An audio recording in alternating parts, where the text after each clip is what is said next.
रामपुर नाम के गांव में सोहन नाम का एक हलवाई रहता था। वह खूब बढ़िया और स्वादिष्ट मिठाइयां बनाने के लिए जाना जाता था। इसी वजह से उसकी दुकान पूरे गांव में मशहूर थी। पूरा गांव उसी की दुकान से मिठाई खरीदता था। वह और उसकी पत्नी मिलकर शुद्ध देसी घी में मिठाई बनाते थे। इससे मिठाइयां काफी अच्छी और स्वादिष्ट बनती थीं। हर रोज शाम होते होते उसकी सारी मिठाइयां बिक जाती थीं और वह अच्छा मुनाफा भी कमा लेता था। मिठाइयों से जैसे ही आमदनी बढ़ने लगी, सोहन के मन में और पैसा कमाने का लालच आने लग गया। अपने इसी लालच के चलते उसे एक तरकीब सूझी। वह शहर गया और वहां से एक दो चुंबक के टुकड़े लेकर आ गया। उस टुकड़े को उसने अपने तराजू के नीचे लगा दिया। इसके बाद एक नया ग्राहक आया, जिसने सोहन के पास से 1 किलो जलेबी खरीदी। इस बार तराजू में चुंबक लगाने की वजह से सोहन को अधिक मुनाफा हुआ।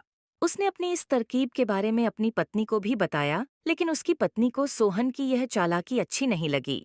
उसने सोहन को समझाया कि उसे अपने ग्राहकों के साथ इस तरह की धोखेबाजी नहीं करनी चाहिए, लेकिन सोहन ने अपनी पत्नी की बात बिल्कुल भी नहीं सुनी।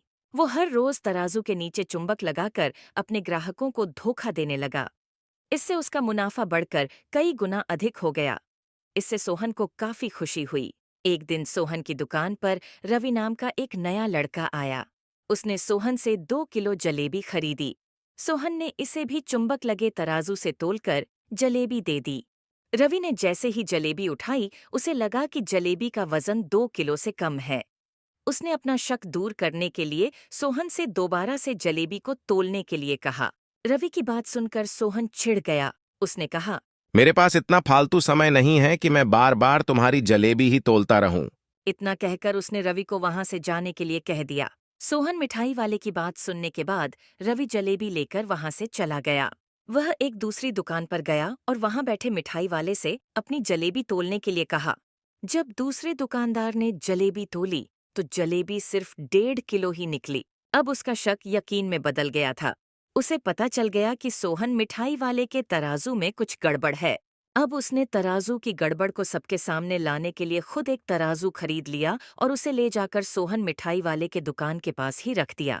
फिर रवि अपने सभी गांव के लोगों को वहां पर इकट्ठा करने में लग गया। जैसे ही लोगों की थोड़ी भीड़ बढ़ने लगी, तो उसने गांव के लोगों को कहा, आज मैं आप सभी लोगों को एक जादू दिखाऊंगा। यह जादू देखने के लिए बस आप लोगों को सोहन मिठाई वाले से खरीदा गया सामान एक बार इस तराजू में तोलना होगा। तब आप लोग देखेंगे कि कैसे सोहन मिठाई वाले के तराजू में तोली गई मिठाइयां इस दूसरे तराजू में अपने आप ही कम हो जाती हैं।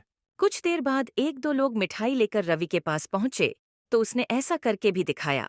इसके बाद सोहन के दुकान से जिसने भी मिठाई खरीदी थी, सभी ने रवि के तराजू में तोलकर देखा, तो सबकी मिठाइयां 250 ग्राम से लेकर आधा किलो तक कम निकली। यह सब देखकर लोगों को काफी हैरानी हुई। अपनी दुकान के पास ही यह सब होता देख सोहन मिठाई वाला रवि से झगड़ा करने लगा। उसने लोगों को बताया कि रवि यह सब नाटक कर रहा है। अपनी बात को सही साबित करने के लिए रवि सीधे सोहन मिठाई वाले का तराजू लेकर आया और तराजू में लगा चुंबक निकालकर सबको दिखाने लगा। यह देखकर गांव वालों को बहुत गुस्सा आया। सबने मिलकर उस लालची मिठाई वाले को खूब मारा। अब उस लालची मिठाई वाले को अपने लालच और उसके कारण की गई गलत हरकतों पर पछतावा हो रहा था। उसने अपने गांव के सभी लोगों से माफी मांगी और वादा भी किया कि भविष्य में वे ऐसी कोई भी जालसाजी नहीं करेगा।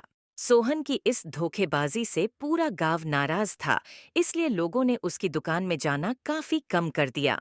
इधर सोहन के पास पछताने के अलावा कुछ और नहीं बचा, क्योंकि वो पूरे गांव वालों का भरोसा खो चुका था।